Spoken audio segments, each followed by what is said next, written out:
along the coast here, and still a windy day, but the heaviest of the rain perhaps across northwest England and southwest Scotland. Widespread gusts in excess of 40 miles an hour, possibly even stronger, 50 close to 60 on exposed coasts as well. But temperatures should peak at 16 degrees. That's slightly above the average for the time of year, and the rain will then start to ease away out of Scotland, and it'll leave a trail of showers following on behind. At the same time, we've got this wet weather continuing to drift into Wales, but just look at the temperatures. Overnight minimums of low to mid-teens. That's incredible for this time of year. So it's going to be a mild start to Friday. Slightly quieter day. Yes, we've got this rain through Wales and southwest England, which has to clear across the Channel coast. It will do so, slowly brightening up into North Wales, Northern England, Northern Ireland and Scotland. A few scattered showers into Scotland, and top temperatures again between 9 and 16 degrees.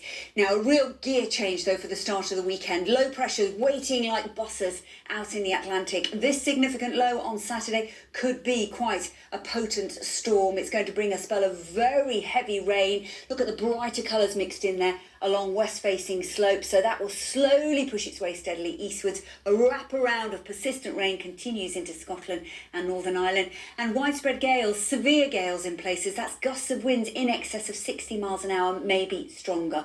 But it's still going to be mild, 11 to 17 degrees. So if you've got plans this weekend, please keep abreast of the forecast, because the combination of the gales and the rain may well lead to some travel disruption. It's all a bit depressing, isn't it, really? It is autumn, I know, but bear in mind, into next week, beginning of November, I can end with a glimmer of good news. High pressure builds, dries things up, and maybe brightens up quite nicely. Ben?